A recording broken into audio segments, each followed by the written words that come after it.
இது கண்டுபிடிக்கிறதுக்கு உங்களுக்கு ரொம்ப நேரம் ஆகும். அப்போ அப்படிப்பட்ட ஒரு காலகட்டத்துக்குள்ளே வந்திருக்கிறோம். இப்போ இவர்கள் தாங்கள் சொல்லுவதை நம்ப பண்ணுவதற்கு என்ன வேண்டுமானாலும் உருவாக்க முடியும். இப்போ அந்த வதந்திகளை ஆமாம் உண்மைதானே அப்படின்னு அவர்களை நம்ப வைத்து, அவர்களை இது ஏற்றுக்கொள்ள வைத்து, இது நாட்டுக்கு நல்லது அப்படின்னு காட்ட வைத்து, ரூமர்ஸ் அன்று சொல்லாது அவர்கள் அதை நம்பும்போது தேசத்தில் கையேந்துகிற காலம் வரும். வேதத்தில் மறுபடியும் பாருங்க, மத்தேயு 24:24 ஏனெனில் கள்ள கிறிஸ்துக்களும் கள்ள தீர்க்கதரிசிகளும் எழும்பி கூடுமானால் தெரிந்து கொள்ளப்பட்டவர்களையும் வஞ்சிக்கத்தக்கதாக பெரிய அடையாளங்களையும் அற்புதங்களையும் செய்வார்கள்.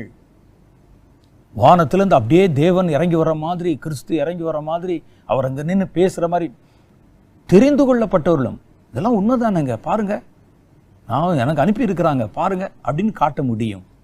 வானத்தில் பெரிய பெரிய அடையாளங்களை காட்ட முடியும். ஏலியன்ஸ் இறங்கி வந்தார்கள் காட்ட முடியும். அப்போ இதெல்லாவற்றையும் உருவாக்குவதற்கு ஒரு பெரிய சக்தி பின்னால வேலை செய்யுது. ஆகவே சொல்லப்படுகிற எல்லாவற்றையும் நீங்கள் நம்பாதீங்க.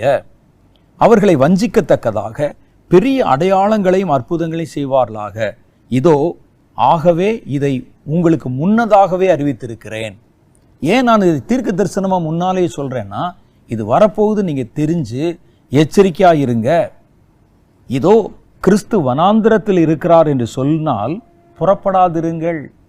நாங்கள் பார்த்தோம், அவர் காட்டில் தான் இருக்கிறாரு, எல்லாத்தையும் கூட்டு வர சொன்னார்னா போயிடாத, கழுத்தை முறிச்சு போட்டுருவான் காட்டுக்குள்ளே வச்சு. இதோ அறை வீட்டுக்குள் இருக்கிறார்கள் என்று சொன்னால் நம்பாதிருங்கள்.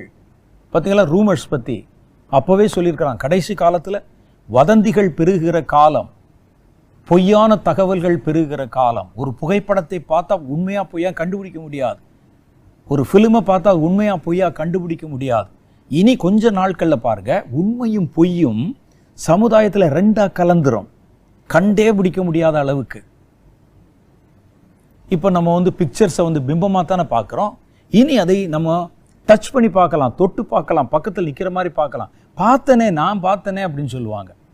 அப்போ இப்படிப்பட்ட ஒரு கொடிய காலத்தில் துர்ச்செய்திகளை ஜனங்களுக்குள்ளே பரவ வைத்து, அதை அவர்கள் நம்ப வைத்து, தேசத்தில் இப்படிப்பட்ட ஒரு பெரிய திட்டத்தை சாத்தான் வைத்திருக்கிறான். வதந்திகள் என்பது அந்த காலந்தொட்டே கடந்து வந்தாலும் இன்றைக்கு வதந்திகளுக்கு பல்வேறு விதமான வசதிகள் கொடுக்கப்பட்டிருக்கிறது. அதான் நம்ம கவனிக்கணும். வதந்தி அந்த காலத்தில் இருந்தது. இயேசு பாருங்க, அவர் சிலுவையில் அறையப்பட்டு உயிர்த்த போது ஒரு ரூமரை கிளப்பி விட்டாங்க, ஒரு வதந்தியை பரப்பி விட்டார்கள். வசனத்தில் வாசிக்கலாம். மத்தேயு சுவிசேஷம் 28வது அதிகாரம்